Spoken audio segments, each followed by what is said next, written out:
like a Survivor economy. I'm trying not to be too loud because I know that some of you wear headphones, but oh my god, I love it so much. Am I looking at the camera? Is the camera here? I don't know. Hi. Welcome to A Moment in Time with Taylor. Thank you for tuning in. Please click the link, nextjuice.com/support. Oh, did I change that on YouTube? YouTube. That's the wrong link. Don't look at that link. Let me change that. nextjuice.com/support. I have no idea if that's going to update live or at all. I'm not sure. Hi, Janae. Hi, Swift. Hi, Rhodey. Hi, Matt. Rhodey and Matt were just live with me in my private Periscope group where I was getting ready for this broadcast and giving a little bit of spoilers away on Survivor. So if you guys didn't watch episode 2 last night of season 40, please do not watch this now. I am live on YouTube and Periscope. I do not delete my broadcasts or hide them, so you'll be able to watch the replay. If you don't know, I go live on Periscope every single day, 7 days a week for 3 hours a day, talking about all sorts of different topics. And over the past few months, let's say over the past year, I have become a Survivor superfan. I watched the first season I ever watched was season 38, and then in anticipation of season 40 coming about, I went and watched every season of all 20 winners that are participating in this season. In about 2 months. So in about 2 months I went from knowing nothing to feeling like maybe a little bit overly obsessed with the show, but I love it so much. I hope you guys do too. Let's talk about it. It was a really good episode. It was a lot of girl power. It was a lot of good stuff in general, and I'm ready to get to it. So I actually was legitimately taking notes on the episode last night. pausing it. Oh wait, hang on, rewind. Wait, who almost caught Kim? Wait, okay, all right, let me write that down. All right, how many fire tokens do they have? All right, and then I'm like really analyzing it so that we could have a really good recap and discussion about the episode, because I'm curious what you guys think about it. So Janae says that she's obsessed. She's been watching since she was a teen. I love that so much. Who do you want to win? My money's on Yul. My boyfriend's money's on Tyson. I see Matt in the broadcast. He's on Boston Rob. Art said he froze. If it's freezing for you on Periscope, I'm live on YouTube as well. YouTube usually has a lot better connection over there, so you can watch on my YouTube channel. The link's in the profile, nextjuice.com, and you can also just go to youtube.com/nextjuice. NEXJuice, JUICE. That's the name of my channel. Boston Rob and Yul. You like both of them? Okay, awesome. Yeah, well, Yul is... Okay, so here's the thing with Boston Rob. I always loved Boston Rob so much. Like, he was probably my favorite person to watch and probably one of my favorite players ever. But this season, I just don't like him.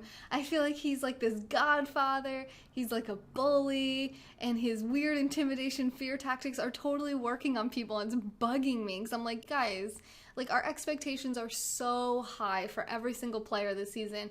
You guys have to bring it. You can't just do whatever Boston Rob says. You can't just blurt out all the information to him because he looked at you with an intense stare. Like, man up. Come on. He's not going to hurt you. It's going to be okay. He has some kind of, like, mind control or something. I don't know how he does it, but people just do whatever he freaking says, and there was no different this episode. And you guys saw, if you watched my recap from the first episode last week, that I felt the same way. I was like, guys, you had your chance to get out Boston Rob. Everybody was on board with that plan except maybe him and Parvati and maybe Ethan and maybe Danny, but Danny was the first person to say that she wanted Rob out. So what are you guys doing? And then this week, same kind of thing. So yeah, Rob was definitely pissed about Amber being voted out last episode for sure. First comment to the broadcast goes to Matt. Thanks for inviting your followers. Hey, thanks for retweeting, sharing on Twitter, guys. Please share this out with people that you think like this show, because there's a lot of us out there, and not everyone understands us, and we don't necessarily get to talk so passionately about it with people on the regular, because some people think we're crazy, and they're probably right. All right. Billy likes turtles. How funny. I think I like him better this season. Wow. I think it's because his wife is there. Yeah, so I like her and Amber a lot, of course. Yeah, Greg is pissed too because his money's on Amber. And she's over on edge of extinction, taking a nap while Natalie goes and gets water. Hey, David. Thanks for sharing on Twitter, Greg. Okay, so let me rewind for anyone who hasn't started watching and doesn't know what's going on, this season, season 40, is called Winners at War, and it is all previous winners of Survivor. Let's briefly look at the cast of this season. This is season 40, which is the 20th year in a row that Survivor has been on the air, and it's still hosted by the one, the only, the talented, the admirable, ever impressive Mr. Jeff Probst, and then you'll see the top of my head here as I show this. And then there's also Natalie Anderson, who won Survivor. Wow, why is the name escaping me right now? Oh, Survivor Blood and Water. Tyson, I don't remember the seasons everyone won, but if you click into their little profiles, it'll tell you that they won. So he won season 27, Blood versus Water. I'm not ignoring you, David. I said hi, David. I love you too. Please don't talk about my pimple. Are you saying that you love my pimple? I'm not interested in sitting here talking about pimples. I want to talk about Survivor. So there's Danny Boatwright, who won Survivor Guatemala. There's Sophie, Jeremy, Sandra. Sandra is the only person on Survivor history to have won twice. So she's won $2 million from this show. So usually one season is a $1 million reward. Only one person can win. It's the sole survivor. They win $1 million US. And Sandra has won twice, so she's already won $2 million from this show, which has probably completely changed and transformed her entire life. Except now, this season, where she's back competing to win yet again, the prize for this one season is $2 million. So she could actually ultimately win $4 million from this show in her life. That is amazing. Now, the chances of her winning, I would say, are quite low. One, because she's already won twice, so she's got a huge target on her back, and people refer to her as the queen.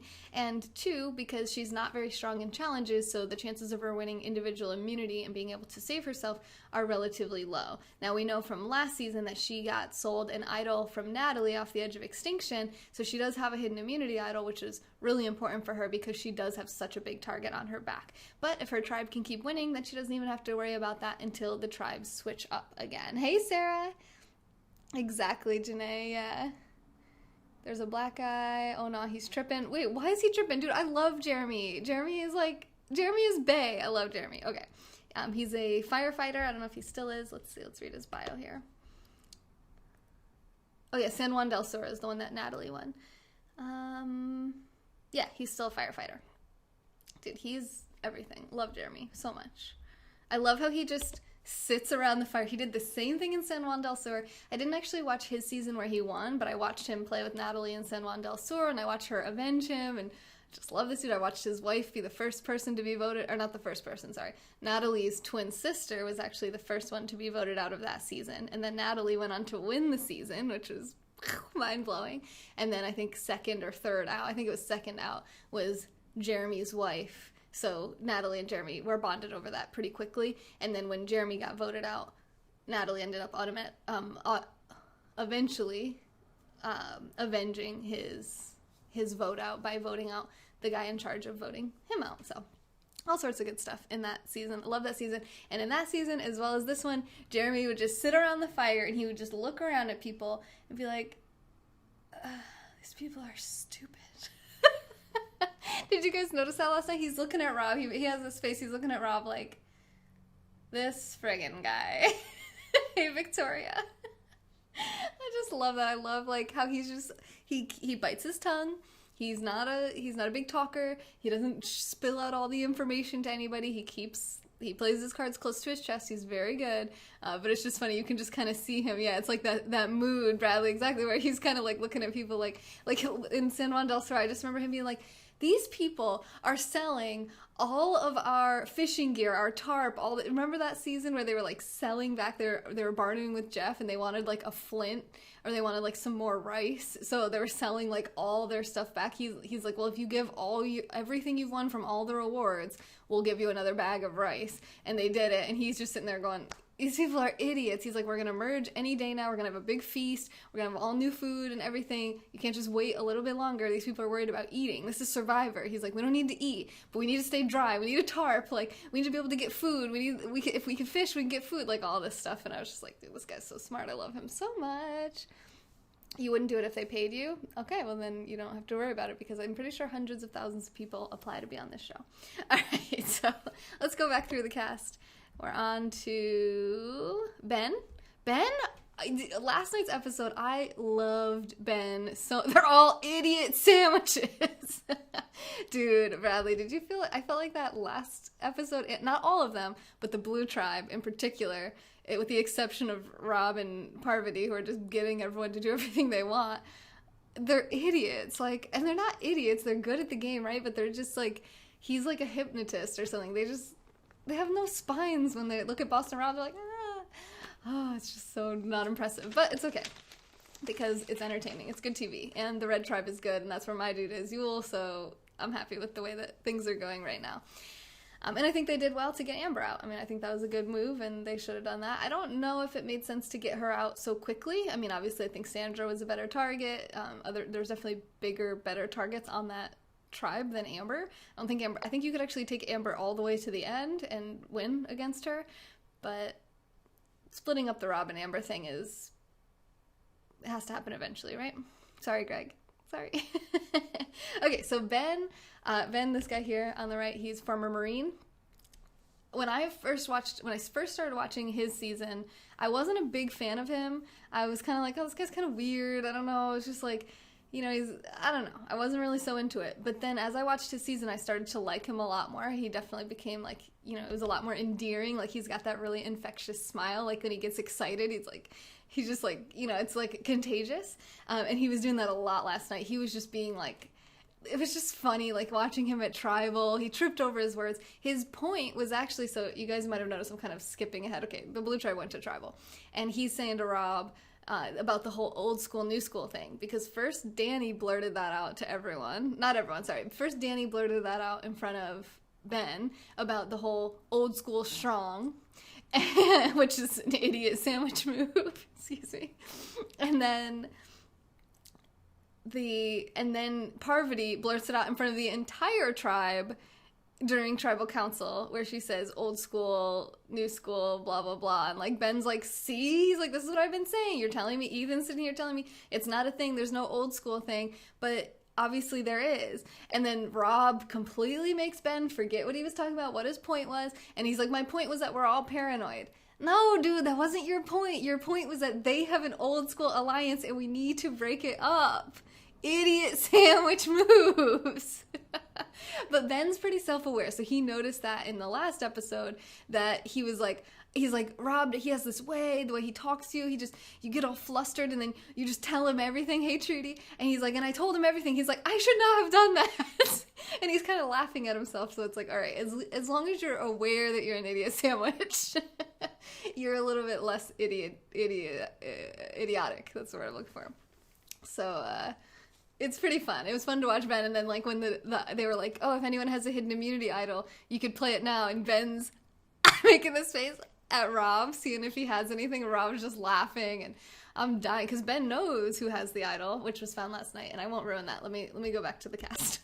I'm getting way ahead of myself. But I was just going to say that Ben was very likable. He was one of my favorite people to watch last night. He had really fun energy. He's keeping it light, right? So he's not like so, like, I feel like Rob is just being like, just super like heavy, and it's like the first couple episodes, we're all excited, all the winners are there, it's 20 millionaires, all made millionaires through Survivor. I mean, this is an amazing thing to watch. We want to have fun, we want to watch, we want to see you guys have some fun together too, not just be out to cut everyone's throat, which I know ultimately you need to vote these people out, but you're not going to win a whole lot of friends playing it so heavy and so rough and so serious. I really don't think. It's a popularity contest when it comes down to it, because you have to be able to vote these people out and then get their vote at the end for the $2 million. So being likable, being humorous, it's good for morale. It's going to help your tribe to win more challenges, which they really need right now. So I thought Ben actually was doing really good at the social game last night. Although his name got thrown around a little bit for being a wild card and not really knowing what side he was on. But I think that's usually a really good spot to be, because then you position yourself quite well to end up being a swing vote at some point. So good work, Ben. All right, on to Michelle.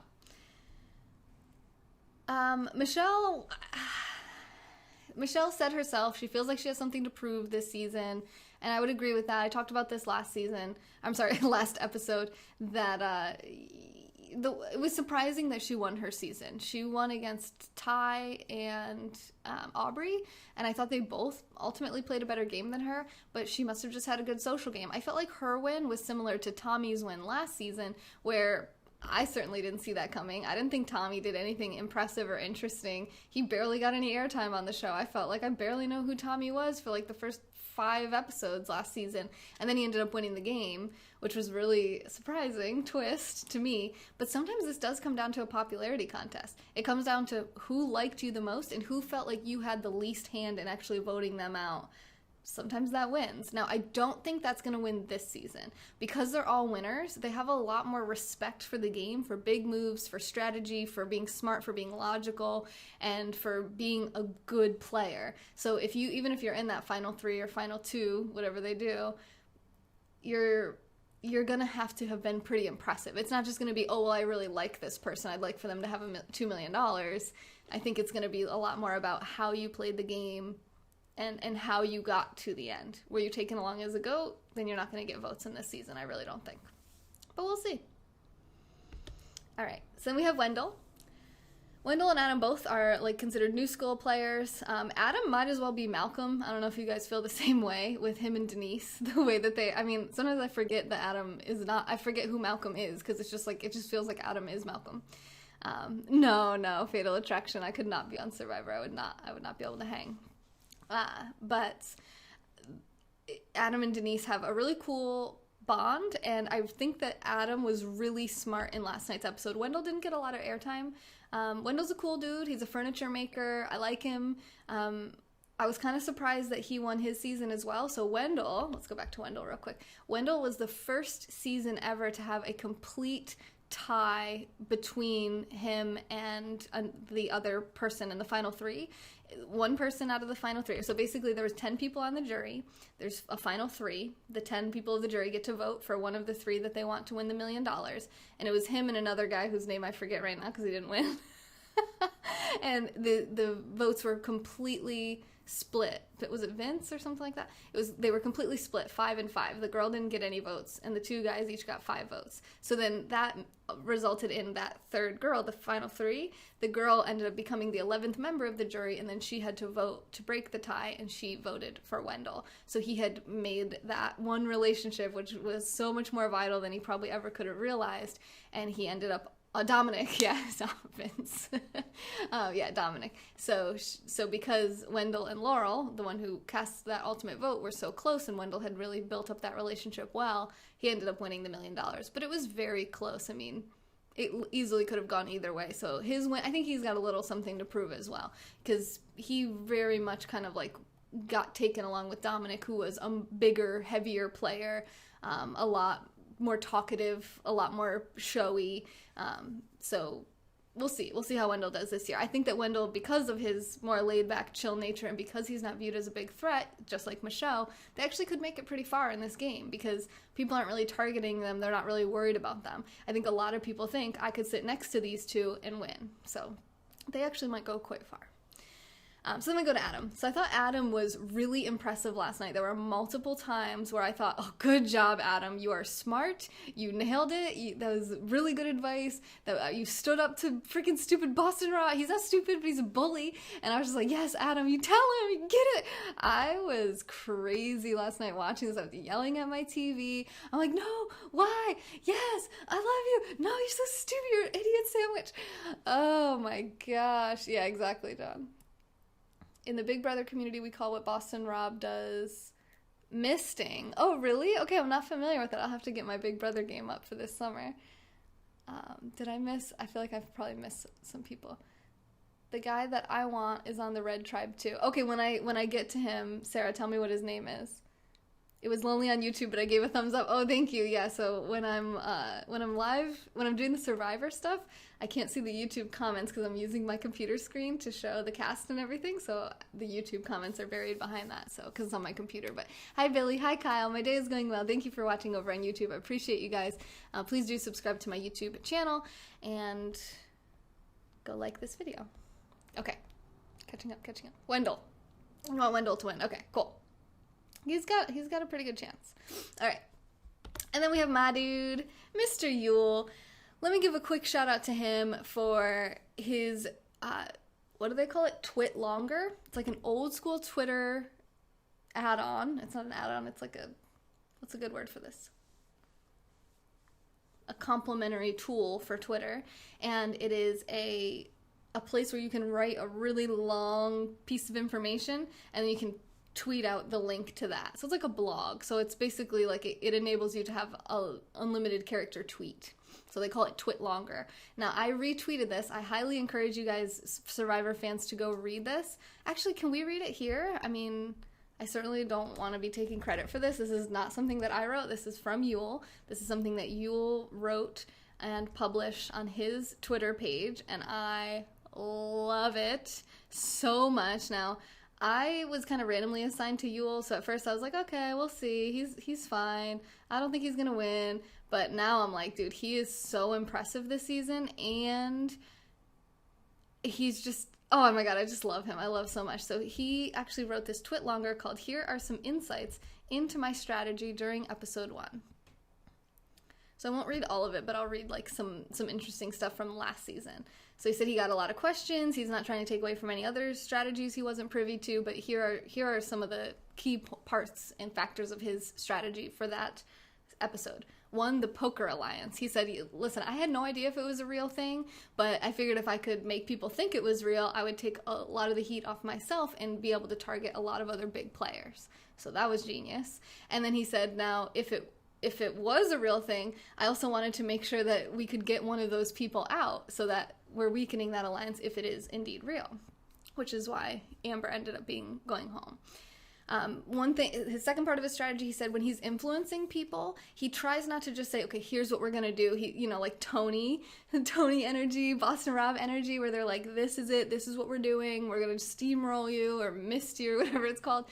Instead, he says, like, he basically thinks out loud and he comes up with a narrative that has an obvious conclusion, but then he stops short of that conclusion and he allows the other person to...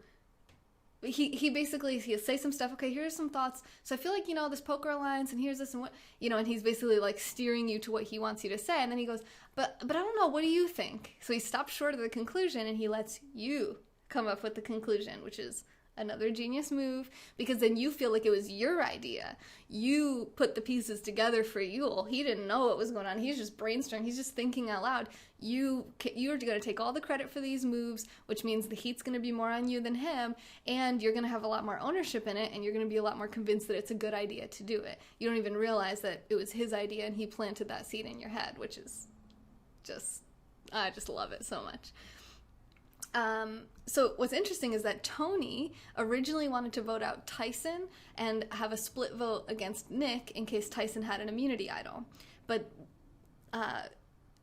Yule lobbied to switch that to a vote against Amber with a split against Kim for a couple reasons. One, there's a lot less likely of a chance that Amber has an immunity idol because of the ratio of women that find immunity idols. So this came into play in last night's episode, this episode 2. It's a Survivor economy. I have so much this is going to be the longest Survivor recap ever. It's going to be just as long as if you sat and watched the episode yourself with a lot lower production quality. So 17% of idols are found by women. That's as of January 2019. So in the past year, that may have changed. I didn't run the numbers for season 38 and 39, but the vast majority of hidden immunity idols are found by men. And that's annoying, for women. It seems to make it a little bit more biased towards men having an advantage in the game that women don't really have as easy access to. So it's something that I'm sure Survivor's very well aware of. The fan base is very aware of this. And even Yule wrote about this here, and he said, there's a weird and really unfortunate statistical imbalance where men are far more likely to find idols. This is one of several reasons why I'm not a fan of letting idols be found by random searching, which I thought was pretty interesting. And you'll find that that's been already modified this season so far. So even when they do randomly find an idol, there's a twist, there's a catch to that idol, and the way that they get idols is sometimes through like, they earn them, they find advantages, they have to go do these certain things, which is not so much just a matter of just searching out randomly and having the most endurance to go out into the woods for hours at a time and find an idol. So last night, 2 idols were found, 2 hidden immunity idols were found, and they were both found by women. Both of them, both! 100% of the idols in last night's episode were found by women. Denise and Kim, which was just a glorious moment for women everywhere, in my opinion. I thought it was awesome. It made me really, really happy. But anyway, that's why Yule lobbied to vote against Amber instead of Tyson, because she was a lot less likely to have an immunity idol, and then he wanted to get the heat off of Nick because he has an alliance with Nick, and he wanted to have the split vote against Kim because Amber and Kim were both part of this made-up poker alliance, and he wanted to work with Kim. So what's interesting is this hasn't actually been shown on the show, not in last night's episode or last week, but according to Yule, he said him and Sophie went to Kim and told her, you're safe tonight as long as Amber doesn't have an idol, you are going to get the split vote, but we do want to work with you. So as long as you're pretty sure Amber doesn't have an idol, and Kim said she was pretty much certain that Amber did not have an idol, then we do want to work with you, which is why you saw during Tribal Council last week that Yule put his hand on Kim's shoulder and kind of gave her the nod. There was like a connection there, which looked like he was just soothing her, like, it's okay, calm down, you're safe, you're all good. But to him, he says that was because he wanted to let her know, I do want to work with you, I was serious, I told you the truth, I want to work with you, you can trust me, and kind of build that bridge.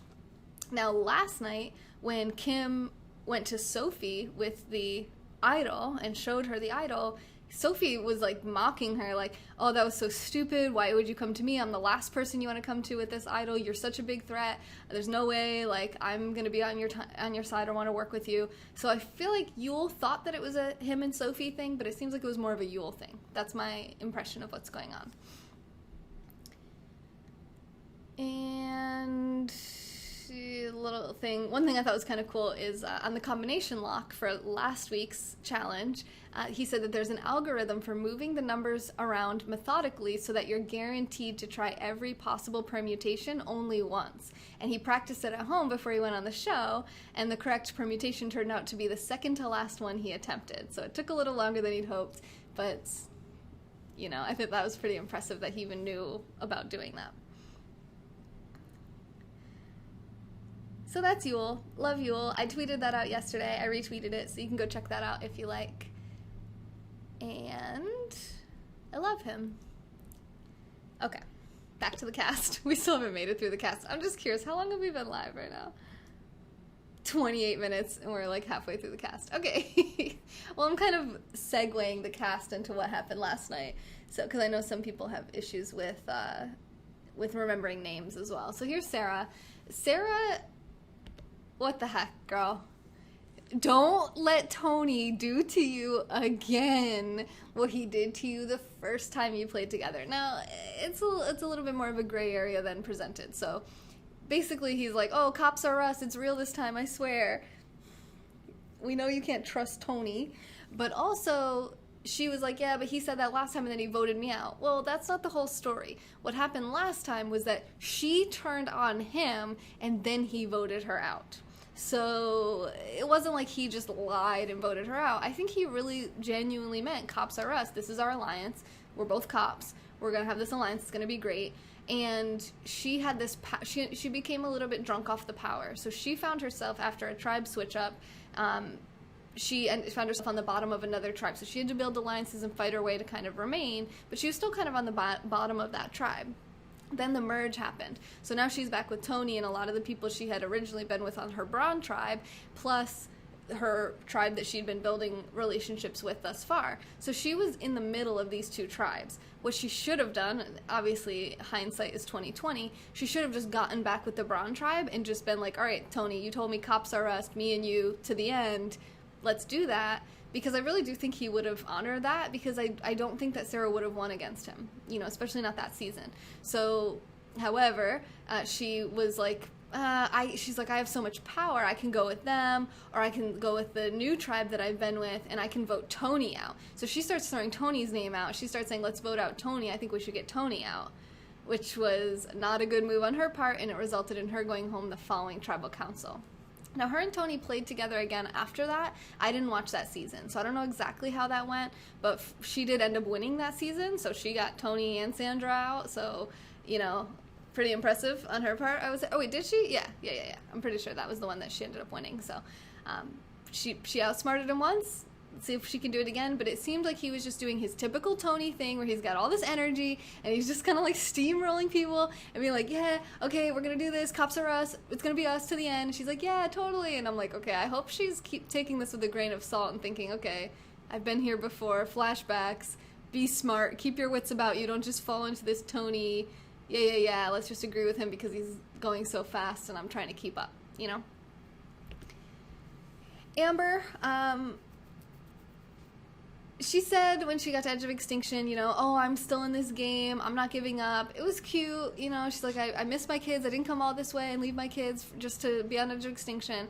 It's like, yeah, but you kind of have to, like, play the game if you don't want to be on the Edge of Extinction, because you're going to get voted out if you don't play the game.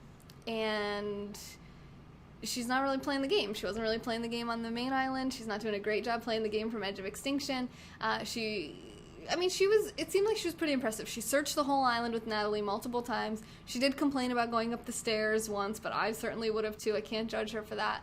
But then she went back to their camp, and she was like, I don't know if she was taking a nap or just chilling or what, but she stayed there and let Natalie go to get water. Now, maybe Amber was getting firewood. I don't know. Like, maybe she was doing something productive during that time, too. Natalie just so happened to get lucky enough to go get the water. In the water well was the clue to, was the hidden advantage, which ended up being a, what was it? It's like, what did they call it? Safety without power? I don't think I wrote it down.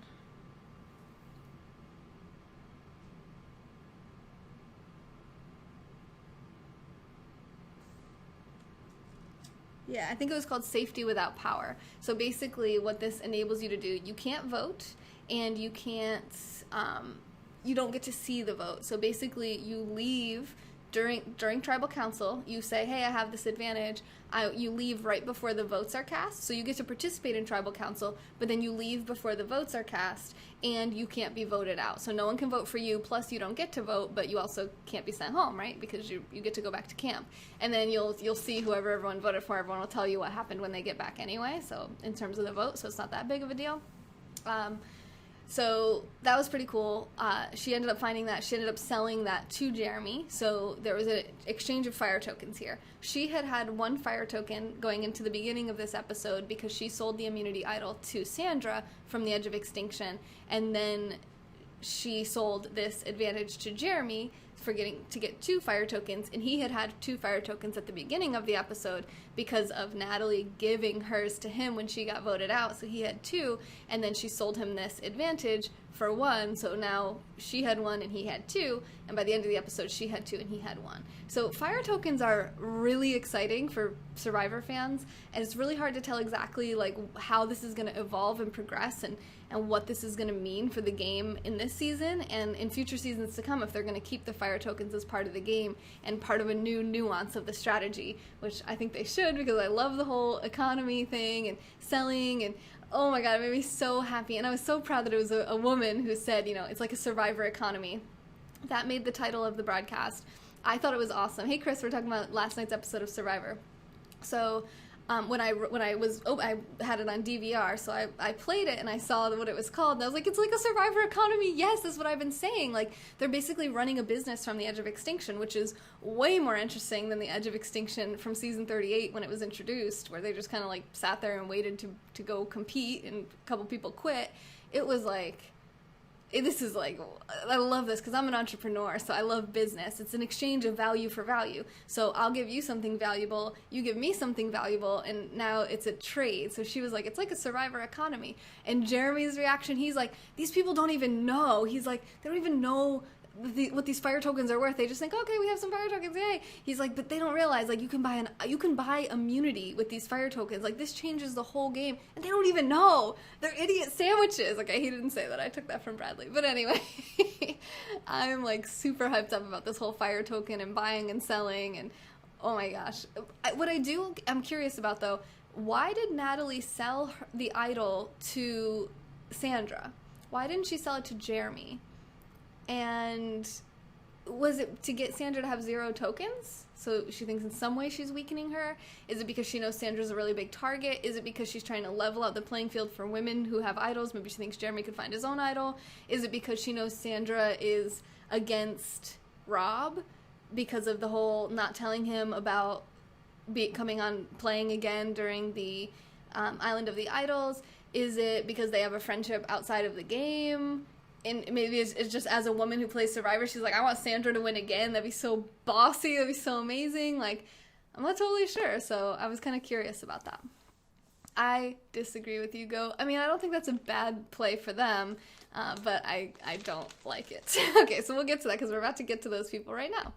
So we have Boston Rob, who basically has this face the entire season. Like, he's just so godfathering this whole thing, and everyone's doing everything he says, and it's totally bugging me. We'll get to that. Parvati, same kind of idea. She definitely seems to be, like, second to Rob. She doesn't seem to have more power than him. You know what okay, so I was going to sleep last night, and this whole thing occurred to me. I said, you know what this is like happening all over again? I forget the name. Oh, Heroes versus Villains. Remember when Parvati allied with Russell Hantz and he took her all the way to the end, and then Sandra beat both of them, and basically Parvati didn't get votes most likely because she was so closely allied with this guy that nobody liked, which was Russell Hantz. I can see this happening again on this season. I'm like, dude, Boston Rob is the new Russell Hantz. She's allied with him way too closely. She's going to be associated with him. Everybody isn't going to like him because he's like a steamroller godfather type. And she could potentially, these two could make it to the end, and they could find themselves, I swear to God, sitting next to frickin' Sandra because they think, oh no, nobody's going to vote for Sandra because she didn't win any immunities and she's not a great player, blah, blah, blah. Just like Russell Hantz thought. It's going to be up to Boston to decide who comes to the final 3. He's going to pick frickin' Sandra, and everybody's going to vote for Sandra, and boom, it's going to be just like Heroes versus Villains all over again. Watch. Okay, I really hope that doesn't happen, by the way. Alright, so then we have Kim, who found an immunity idol last night and shared it with Sophie, which I talked about already. We have Denise, who found an immunity idol and shared it with Adam. However, so she shared it with Adam, her new little jungle boy, the new Malcolm, which is, what do you mean? She did the puzzle last night. She's basically won the challenge for them last night. What do you mean? It looked like she was sitting up, but she was just waiting for the puzzle part, and then she did the puzzle at the end. Is that what you mean? She didn't sit out. They have even numbers. So basically, Sandra usually sits out at the challenges because she's not strong at challenges. That's usually why, if they end up having more people, like next week. But you can't sit the same person out in back-to-back challenges. So I don't know if because they didn't have to sit anyone out, like if they could sit her out again next challenge, perhaps, next week. But I would predict that they would most likely sit her out unless it's a puzzle. Yeah, I thought she was sitting out at first, so I was like, they have 2 people sitting out, I don't understand. And then I was like, oh no, those are the puzzle people waiting at the end. Yeah, I'm glad you watched this, Goat. I love this. So the situation with Denise finding the idol. Her and Ben were walking through the woods, and Ben's teaching her how to find idols. He said this is part of his social strategy. Last time he played, he relied heavily on just finding idols himself and playing idols. He knows that's not going to work for him this season, because if you go out looking for idols, you become a major target, and people are going to try to flush your idol out. And bye, Chris. You hope the merge comes? Oh no, I'm loving this. I'm loving my red tribe right now. I got Yule, so I'm like, yo, Yule, you just keep doing your thing right from where you are. Don't get intermixed with the crazy blue tribe and their crazy idiocy. Yeah, Ben, yeah, he totally gave it away to Rob. I know, that was crazy. Poor Danny. And now where's Nanny? All right, it's okay. We'll focus on that in a moment. So Ben and Denise, so Ben said that his strategy this time for social is to teach people how to find idols, because he's really good at it. So he was telling her, you're looking for blue, it'll have like a blue ribbon or a blue string on it, because that's the color of their tribe. And sure enough, Denise ends up finding the idol while she's with Ben. And she's like, Ben, look, which I'm thinking, girl, just grab it, stuff it in something, don't tell him. You don't have to tell him. But people get excited, they find an idol, oh my god, look, because you're alone there. You can't like text your friend on the DL or like call your mom, like it's just you. So it's hard not to, especially I think for women, and maybe I'm wrong about this, but women tend to be more social. They're more about networking. So I think women tend to be a little bit more loose-lipped and They tend, like with affairs, like with marital affairs, women will usually tell their friends what's going on eventually, and the men almost never tell anybody. So it's a little bit different, the way that they play this game too. But women have won plenty of seasons of Survivor, so it's not like they can't win, but I think it's usually better to keep your secrets. So anyway, she tells him, and he sees it, and what happens, here's the twist. So both of the idols that were found by Denise and the one found by Kim are an immunity idol that breaks into two pieces. So it says this immunity idol is two identical halves, and if you want to activate its power, basically, you must give the other half of this idol to someone else by sundown tonight. So that day, they find it, and then it's boom, they have to give it to somebody else by sundown that evening. So I automatically thought, oh, she's going to give it to Adam. But then I'm like, oh, but Ben's right there. So she's going to give it to Ben because he's right there. It's going to be awkward. Like, she's going to have to give it to him because he helped her find it and everything. But Ben played that really well, too. Dude was very impressive last night. He was like, you know what you can do? You can give that to somebody and bring them into us. Like, you know, he didn't ask for it at all, which she said made her feel like she could really trust him, which I was like, he played that like a fiddle. So sure enough, she goes and she talks to Adam about it. And she's like, okay, I'm going to trust you. I found the idol. And he's like, oh my God, yes, so exciting. And then she's like, but what do you think about me giving the other half to Parvati? And I'm sitting at home going, what the hell is she saying right now? And Adam has the exact same reaction. He goes, well, I think that's a terrible idea. Why would you do that? Do you trust her more than anybody else in this game? Like, Parvati? Freaking Parvati? Why would you do that? I don't even understand. Why? Is it just a starstruck thing? Like, you just want to be friends with Parvati? You're like, oh, Parvati is like this big icon in Survivor history and super fandom, and I just want to like be in with Parvati. Oh my God, please. I was so glad Adam like was the voice of reason to her, and he explained to her, don't do that. Please don't do that. Don't be dumb. Don't be an idiot sandwich. And she was like, okay, I'm going to give it to you. So she gave it to Adam, and I think that was a pretty good move. I think Adam typically plays this pretty loyal game. Like, he's not like a Parvati. You know, he's definitely more likely to, she's definitely more likely to get that idol back from Adam than she would have been from Parvati, in my opinion. So, you think Adam is worse?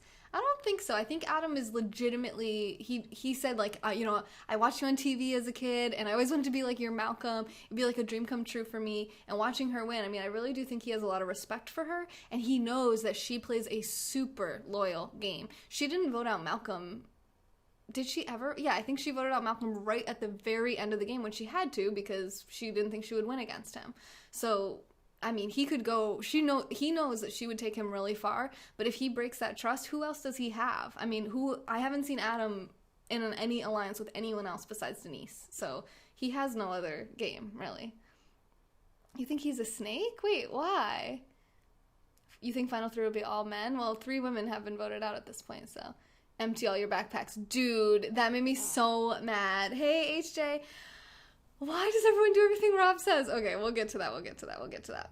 So now we'll move on to, where are we? We're on to Tony. Tony I talked about a little bit with Cops R Us. He had a pretty funny scene this episode where he was snake number 1 reporting for duty. Where he built a ladder out of bamboo and climbed it. It was like a 20-foot ladder. He climbed the thing into a tree to get fruit, and everyone was freaking out. Everyone's like, Tony, you don't want to be the first medevac of the season. Tony, what are you doing? It's not worth it. Don't do it. And sure enough, he got up there and he got everything off. And people were like, I thought he was joking. Like, I thought eventually he would laugh and stop and that would be it. But he did it, and they were like, I think he might be a little, like, I'm not sure he's totally, like, all with it. But he got fruit, didn't he?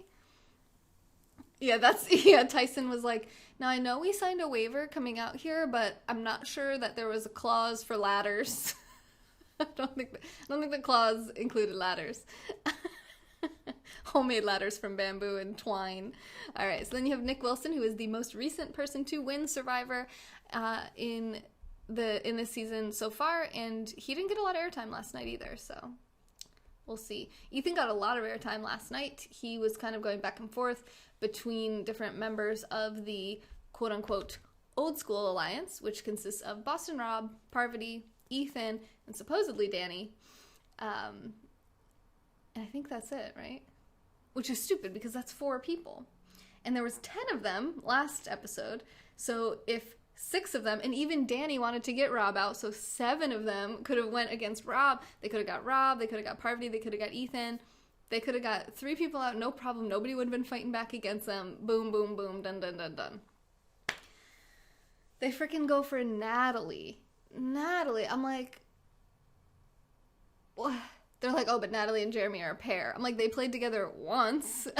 They were allies in that game, but it wasn't like some unbreakable bond like freaking Amber and Boston Rob. Like, you're gonna take Natalie out because she's somewhat of an acquaintance of Jeremy's, but you're not gonna take Rob out, who is married to Amber? I don't understand the logic here. I do not understand. Now, Rob did help them win that challenge that they won last episode, but still, I don't know. Natalie's pretty strong. I mean, she can help with challenges as well, so whatever. What can I say? So, then this time, there's 9 of them, and there's still Rob, Parvati, and Ethan, and then kind of Danny maybe, but then Danny has this, like, emotional, not breakdown, but, like, she's feeling very sensitive. She feels like those 3 have turned on her, and she thinks that she's going home next, which makes no sense because there's 5 other people, and there's 4 of them in their alliance. So why would they go after one of their own? It doesn't really make a whole lot of sense. They were all sitting on the beach, the 3 of them, without her, but I'm pretty sure she could have just walked up to them, and they would have been fine. Like, they didn't intentionally exclude her. They're just not really... They're like the popular kids in school, right? They're just like, we're just going to hang out in our own little clique, and that's going to be fine because we haven't played Survivor in a long time. Rob has, but I don't know. I don't even understand what these people are thinking, because I would think they would just be getting picked off so easily, because it's easy when you're sitting at home watching and being like, this is so obvious, so stupid. Like, all the numbers are in your favor. Go for it while you have the numbers. Don't wait until they combine with all their other friends on the other side, like Tyson. And it's just like, whatever you guys want to do. It's not my $2 million on the line. But so they had this chance to go after Parvati. You know, Danny's like, I want to go after Parvati. And then you could tell Adam wanted to go after Parvati as well. And I'm thinking, you guys should all want to go after Parvati. Get Parvati, get Rob out of there. Ethan, not a big deal. Danny obviously was ready to flip. She wanted to go after Rob last episode. This episode, she wanted to go after Parvati. She's not even in that alliance of 4. She's with the rest of you. If you guys would all just freaking get on the same page and have one voice, you could have picked these people off. But no. Bunch of idiot sandwiches. And then I'm like, I'm like, they should get Parvati. This is their chance. They should get Parvati out now while that idea has been launched, opened. The door's been opened to them for opportunity. Hi, Brent. And I'm like, but you know what they're going to do? They're all going to vote for frickin' Danny because they do whatever Boston Rob says. And then sure a friggin' enough. Boom. They vote out. I said vote because vote, right? They vote out frickin' Danny. What are you doing, Blue Tribe? What are you doing? Why are you like this? Why? So, sorry, Danny. So now it's Danny, Natalie, and Amber on the edge of extinction. 3 women have been voted out so far this season. It is all going to be dudes at the end, which is just whatever. They're all idiot sandwiches, exactly. Okay, so let me recap whatever I have, whatever kind of notes I took. I thought it was hilarious. Oh, so Amber she gave her fire token to Rob, and when he first got it, before he got to see that it was her voted out, he thought, oh god, this isn't good. It was Amber. Amber got voted out. And then he goes to Parvati, he's like, do you think it might have been Sandra? And I'm like, dude, Sandra hates you. You're like enemy number 1 to Sandra. She can't wait to wring your neck and get you out of this game. And you're like, did she give me my fire token? Dude, you're out of it. You're not paying attention. Yet everyone's listening to everything you say, which is just stupid. But I thought that was funny. Like I said, 2 idols are both found by women, which evens up the stats a little bit since, like I said, 17% of idols are typically found by women. So to have all the idols that have been found so far be found by women is really awesome. And obviously it's only women on edge of extinction, so it's not a fair competition, but Natalie has found both of the advantages on the island so far. when Kim found her idol, Tony and Nick almost caught her. The editing for that part was very sketchy. Like, she was showing it to the camera, and she's like talking about, oh, I really wish I was wearing shorts right now so that I could like hide this, because she's wearing her underwear. And they're like, then all of a sudden she's like, oh crap. And then Tony is like, hey, what are you doing over there? What you got? You know, and Nick is with him too. And she's like, these are two people that I probably trust the least of anyone. But it seemed like they didn't see her with the idol. Like, I wonder if she like pulled her pants down or something, like pretending like she was like peeing or something. Like, I feel like that might be what I would do. So they would be like, oh, sorry, you know, look away, so she could like do something with it, put it in her bra or something. I couldn't tell where it was. She's like, I'm collecting firewood. She's like holding all this wood, and they seemed a little bit suspicious, but they didn't say anything about any kind of idol. So I thought that was pretty impressive. Why do you think women finding idols is an oddity? Oh, statistically it is. So as of January 2019, 17% of the idols, so there had been 98 hidden immunity idols in the game, and only 17 of them had been found by women. So it's about 17%, a little bit more than 17% are found by women, which is why it's always like a big deal in the Survivor community when a female finds a hidden immunity idol, because it is so rare for them to do that. Since, you know, 85% of them are found, 80+%, I'll say, are found by men. So for 2 women to find them was really exciting for me, because women get voted out more often. No, that's not really true. There's been a lot of women's alliances in Survivor. That's just this one season. You can't take one season of Survivor and say this is what Survivor is like. Now, and I wanted to go back to Denise considering giving the idol to Parvati. So I thought, well, that's stupid, which is what Adam said too. But then I thought about it a little bit more, and I said, well, you know what? Parvati does have that one time during Heroes vs. Villains where she nailed the idol play. Remember, she had an idol. She didn't tell anyone, which, like I said, women do usually tell people things. She didn't. And then freaking Russell Hantz gave her his idol to play on herself, and she played both idols that night. She didn't play either of them on herself. She played one on Sandra, and she played one on, what's that girl with the red hair? Is her name Danny, too? You guys know what I'm talking about, with the curly red hair? Stupid Russell. I'm sure someone knows this girl's name. Parvati played the idol on Sandra and...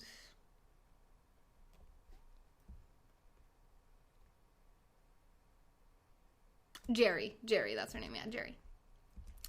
So she played 2 idols. So that was really impressive. So I thought maybe that's where Denise was going with it, where she's like, Parvati has like a sixth sense for when you should play an idol and who you should play the idol on to preserve your alliance. So maybe she thought, okay, well, if I can get her in with me, then she might play it on me, and she'll kind of know if we should. So that was just one little caveat that I wanted to give to Denise. A favorite past player. Thank you, Brett. Hey, Brett. Thank you for being here. Favorite past player? I'm not sure. I loved Boston Rob up until this season. I just like, you know, I'm not impressed with like how he's playing, but then everyone's doing everything he says, so I'm like, how is he doing this? Like, how do they not see through this strategy? So it's a little, I don't know, he's playing it a little differently than I would have liked. But I always loved him prior to that. He was probably my favorite player ever, for sure. But then now this season, I'm like, meh. Now Yule's my favorite. So I guess I'm a little fickle. Okay, so fire tokens. So Sandra has 0 fire tokens. Amber has 0 fire tokens. So Amber has 0 because she gave the one that she had to Rob when she got voted out. Sandra has 0 because she spent the one that she had on the immunity idol that Natalie sold her.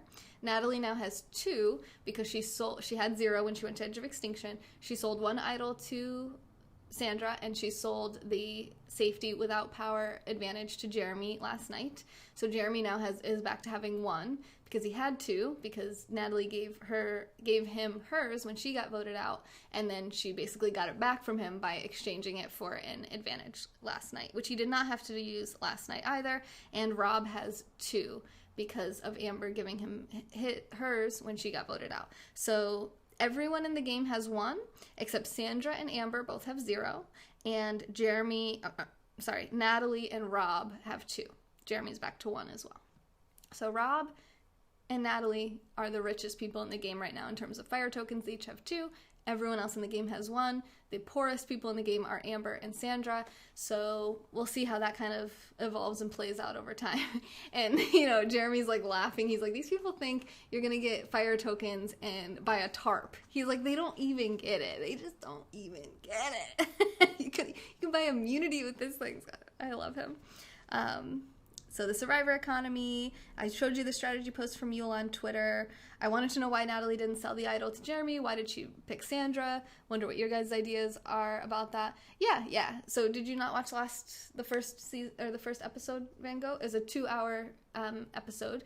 You can watch it for free on CBS.com, and they show you like the price lists. So you can buy, on the Edge of Extinction, you can buy an immunity idol for 2 or 3 tokens.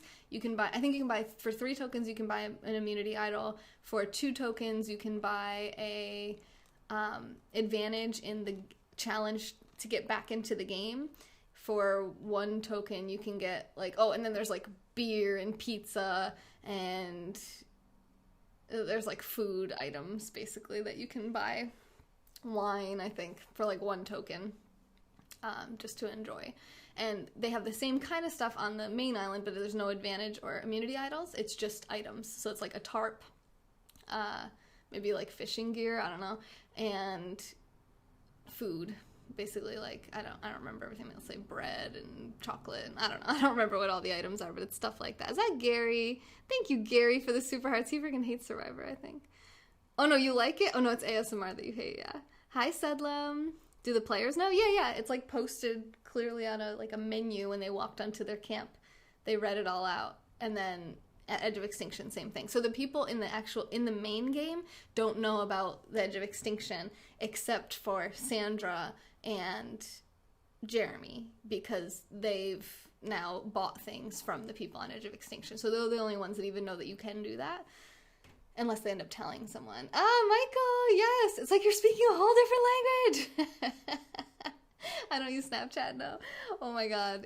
Sophie she got some good airtime last night. Kim shared the idol with her. That was pretty cool. She has half of an idol now. That's exciting. Did you watch it, Michael? All right. Tony's Crazy Ladder, Cops Are Us. The reward for the immunity challenge was a spice kit. So the immunity, I've watched so many immunity and reward challenges now that I'm not even that excited about them unless something crazy happens. So half the time I don't even remember what you have to do. You had to pick up these really heavy treasure chests full of puzzle pieces and put them on a wagon, and then carry your wagon through this obstacle course, and then take your wagon apart and put it through it's like a wall with slats in it, so you have to put your wheels and your main wagon pieces through there, and then on the other side you have to rearrange it and put your treasure chests, you put the treasure chest back onto it and then carry it over this lumpy sand thing, and then there was a puzzle at the end. So I actually thought Rob and, let's see, who are the people with Rob and... Oh crap, I wrote the wrong people down. I put Sophie's name twice. Who was it, Rob and Denise? I think it was Rob and Denise. I wrote Sophie twice. I thought Rob and Denise were going to win that because the puzzles at the end of these challenges in Survivor are like a great equalizer. So even if one team is significantly ahead of the other team at some point in the game, when they get to the puzzle, they can lose it at the puzzle. So if they take too long at the puzzle, they can lose the challenge still. So even if there's a big head start going into the puzzle, it can really balance it out, which I think is kind of nice. It kind of makes it a little bit more fair. So the way that Sandra and Sophie were doing it, I thought it seemed kind of slow. It didn't really seem like there was a strategy. They were just kind of doing it. It didn't seem like they were communicating much. At one point they showed Sophie yelling at the team going, "Go, go, go, go," when they were running through the challenge before they got to the puzzle part. And Sandra was just sitting there and I kind of was thinking, Sandra looks like she thinks Sophie's really annoying right now. And I'm not really sure, how this whole teamwork thing, they didn't seem to really be communicating much with the puzzle. They were just doing it. It was there was 2 people, and they were both doing the puzzle, but they weren't really, together. So I thought that was actually going to shoot them in the foot, but it seemed to work out just fine considering they did it faster. I thought Rob had the right idea by organizing the pieces based on which pieces went together, but they just couldn't get it together. They just could not get it together. So the red tribe ended up winning immunity and the spice kit, and the blue tribe ended up going to tribal council, which you guys already knew. Do you think Sandra's lying about not knowing Rob was playing again? No, I don't. Doing puzzles on an empty stomach sounds so hard. This is Hangry Island. Yeah, it really is. It's like reading the Cliff Notes before reading the book. Oh my god, Michael! I just told you such a big part of your character. I didn't know. That's why I # spoiler in the title. I didn't know you didn't watch it. That's my bad. Go watch it. It was a good one. I think it was good.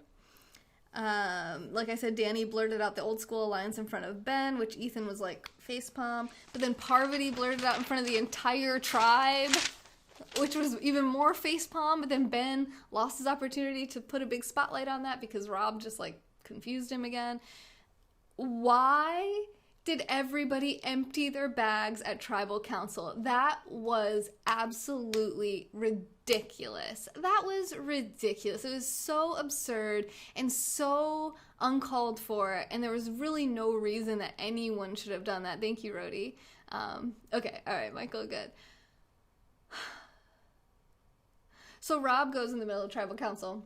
Well, who has the idol? So Ben goes, well, if I want to, he's like, I don't have an idol, but I can teach people how to find idols. I'm good at finding idols, but I haven't found an idol. And Rob goes, well, who has the idol? And Ben's like, I don't have an idol. I don't know who has the idol. Does anybody even have an idol? Is there even an idol? And Rob's like, well, let's see who has the idol. Let's dump our bags out. And he's dumping his bag, and then Parvati's dumping her bag, and Ethan's dumping his bag. And I'm thinking, everybody else should have just sat there and looked at those three and been like, you guys obviously haven't played Survivor in a while because we don't do that. Like, they're hidden immunity idols. They stay hidden. They stay secret. We're not going to just dump our bag out. And even, like, dumping your bag out doesn't mean anything. Your idol could be in your pocket. It could be in your bra.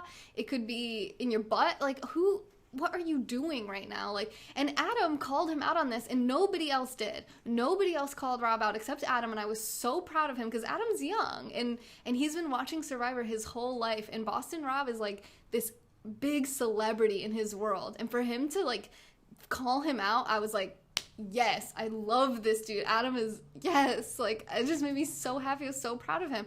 He's like, well, he's like, I mean, you can search my bag if you really want to play like this. I mean, what is the point of this? Why are we doing this? These are hidden immunity idols. This isn't, why should we have to reveal it? Like, why is this the way that we're doing this, that we have to show if we have an immunity idol? And it was good. You know, I thought that was a really good point. And then Jeff even said, yeah, Rob, like, what's the deal? What's going on here? Like, what were you hoping to have happen here? Like, what was the desired outcome of this? You know, he wants information because he knows it's powerful. So for everyone to just give it to him was so stupid. Now, they didn't. So it was still kept a secret. So Ben, Denise, and Adam all know about the idol, but they all kept it really well hidden. I thought Denise's face was a bit, luckily she was in the front row. And Rob didn't really seem to probably think that she had it because he didn't seem to pay a lot of attention. But I did think that her face was a bit telling because she didn't really look that curious. She looked like a lot more like she was denying. She was like, no, I don't have it. Instead of being like, who has it? Do you have it? You know, like where you would, if you didn't really know or you didn't have it, you would have been probably more interested rather than like, oh God, just don't look at me. Don't ask me anything. You know, I thought it was could have played it a little bit better. But Ben played it really good. Ben is quite the actor. Quite the actor. Adam had an idol. I know, Adam and Denise, yeah. If someone didn't, it would have looked shady. Well, that's the thing, is if only those three in that alliance had done it and everyone else hadn't, it wouldn't have looked shady. It would have made them look stupid. Like, these guys don't know what they're doing. Like, this is not how we play. I'm not going to sit here and dump my bag out every time someone tells me to, regardless of idols, just for the basic inconvenience and violation of privacy that is. Like, we complain that, you know, everywhere we go, everyone wants to, like, search our bags and all these things. It's like, dude, you know, there's no threat of us having weapons. There's no this isn't a threat to anyone's security. There's no reason that this one guy here should get to know what's in everyone's bags and look at all of our belongings and what's in our bags. Like, there's just a lot of reasons that that shouldn't have happened, in my opinion. So I thought that was really telling also, that crowd and herd mentality, that everyone was dumping out their bags. Nobody was going to take a stand. Every single person did it. And I was like, wow, that's actually very, like, sad and disheartening, because that's what happens. Like, one bully gets up there and he makes a statement and he makes everyone do something, and a couple people go along with it, and then the entire herd goes along with it. And these are smart people that have played this game before and they know what they're doing, and they still chose to just empty out their bags. And I was like, I can see why Parvati and Ethan did it, because they're in his alliance and they don't have idols, and so it's easy for them to just be like, yeah, sure. And I can see, like, even people who didn't have idols thought, okay, well, it's no big deal, why don't I just dump it out? Because it violates the entire intention. Because what if you did have one? You wouldn't want to do that. So out of respect for the game in general and for the whole point of having a hidden immunity idol, don't dump out your bag, you know? Like, anyway. Love putting idols in the butt. Yes, could be in your shoes. Yeah, that's where Ty put his. Can I send you a C opener? That wasn't me. I have a can opener. I actually got one from somebody on Periscope. That was Alex you're talking about. That's not me. Thank you for thinking I'm as pretty as she is, but she's the one that needs a can opener. Hi, Buddha. I'm so loving the Survivor. Rob is the best player ever. I freaking hate him. I can't stand him right now, Buddha. Like, why is everyone listening to him? Hi, Midnight. Do I want to hit the gym?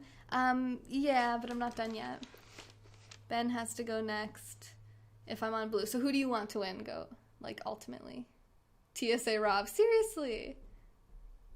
Under my breath. What are you, security at the airport? Yeah, like, what is this? Like, why do I have to empty out my bag? I wish that someone that didn't have an idol would have refused to empty out their bag, and maybe even, like, put it some kind of chart. Because then the people who did have idols, they were the last to start emptying out their bags. They were kind of seeing if everyone else was going to do it first, and then they felt like they had to. And in a way, like, they really do have an idol, so like, but it's like, dude, because what if it puts a chart? So now everyone thinks you have an idol. Like, but you don't. I mean, because I didn't empty out my bag? Like, that's so frustrating, you know? But I think you can be pretty convincing, too. Like, people can kind of tell if you're lying or if you're not. Not everyone's that good at hiding their lies, you know? Hey, Superman. Hi, Stefan. Were you sick? Hi, Sonam. Yeah, I feel like I did, too. And everybody around me has been sick, too. He's a great player. Yeah, I don't know what it is. He gets in their heads. I don't think it's bullying. I guess. No, Gary. Maybe they were just as curious. Well, now they know where Rob would keep his idol. No, obviously. That's the thing, is, like, he could have had an idol that whole time.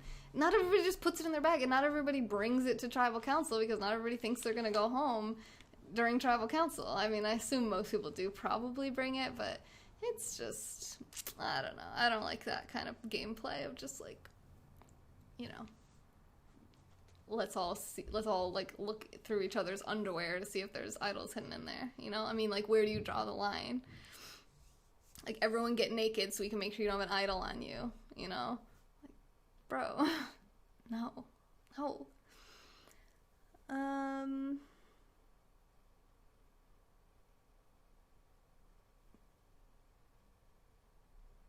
Oh, and then Danny gave her fire token to Denise in the end, which I thought was unique, because I didn't know. Was it just random? Like, she was like, I don't know, I like her, I'll give this to her.